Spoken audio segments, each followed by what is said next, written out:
Perang Rusia-Ukraina kembali memanas, tapi kali ini bukan rudal, bukan tank, melainkan drone. Iya, Ukraina meluncurkan serangan drone terbesar sepanjang bulan Juli.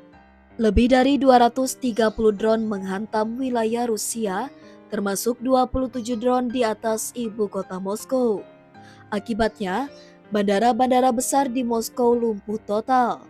140 penerbangan dibatalkan, ratusan ribu penumpang terlantar. Ini belum pernah terjadi sebelumnya di jantung kekuatan Rusia. Dan itu belum semuanya. Di sisi lain, Rusia membalas keras. Serangan udara di Donetsk, Sumy, dan Kharkiv menewaskan warga sipil Ukraina. Apa sebenarnya yang terjadi? Siapa yang diuntungkan dari serangan masif ini? Dan mungkinkah ini pertanda perang akan segera berakhir atau justru akan makin membesar? Simak ulasan lengkapnya berikut ini. Sabtu pagi 19 Juli 2025, dunia dikejutkan oleh laporan Kementerian Pertahanan Rusia. Lebih dari 230 pesawat nirawak Ukraina berhasil diluncurkan dan menjatuhkan beberapa wilayah penting di Rusia. Yang paling mencolok, 27 drone berhasil masuk ke wilayah udara Moskow, bandara seperti Sheremetyevo, Domodedovo, Vnukovo, dan Zhukovsky langsung ditutup darurat. Kaluga, wilayah barat daya Moskow, ikut terkena imbasnya. Bahkan Bandara Internasional Kaluga pun ditutup sementara akibat gelombang serangan.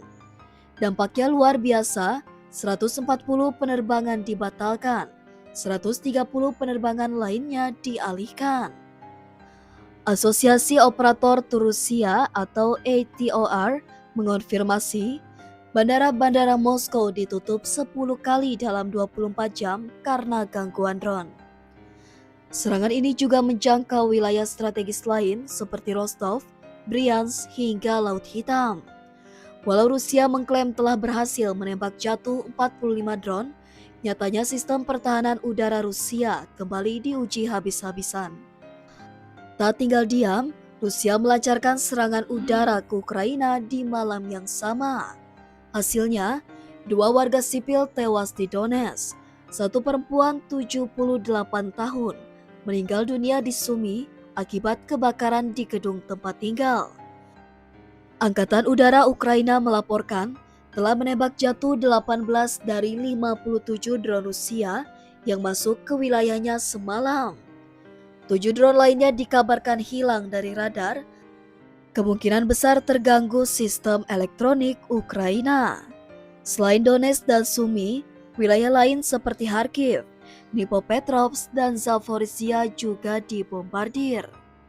Perang balasan seperti ini sudah menjadi pola tetap sejak tahun 2022. Namun serangan kali ini skalanya jauh lebih masif dan lebih dalam ke wilayah inti Rusia. Di tengah serangan balasan dan pembalasan ini, 2 pemimpin kembali bicara soal damai. Presiden Rusia Vladimir Putin melalui juru bicaranya Dmitry Peskov mengatakan, Putin siap menyelesaikan konflik dengan damai, namun prioritas Rusia adalah mencapai tujuan kami. Sementara itu, Presiden Ukraina Volodymyr Zelensky kembali menawarkan, saya siap melakukan perundingan langsung dengan Vladimir Putin. Pertemuan pemimpin adalah kunci menuju perdamaian. Tapi, benarkah itu mungkin? Mengingat sebelumnya semua perundingan damai selalu gagal di tengah jalan. Beberapa kesepakatan hanya menghasilkan pertukaran tahanan tanpa gencatan senjata permanen. Yang mengejutkan adalah pernyataan terbaru dari Presiden AS Donald Trump. Trump yang dulu dikenal dekat dengan Putin kini berbalik arah. Kami akan mengirimkan senjata terbaik ke Ukraina lewat NATO. Dan jika Rusia tidak menandatangani perdamaian dalam 50 hari, kami akan kenakan tarif tinggi pada Moskow.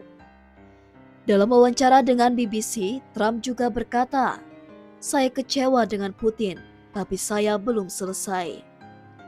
Apakah ini langkah nyata untuk mendesak Rusia menyerah atau hanya bagian dari strategi Trump untuk mengamankan dukungan internasional menjelang pemilu? Yang jelas, pernyataan ini membuat Kremlin gerah. Dmitry Peskov langsung merespon, "Kami sudah terbiasa dengan retorika keras Trump.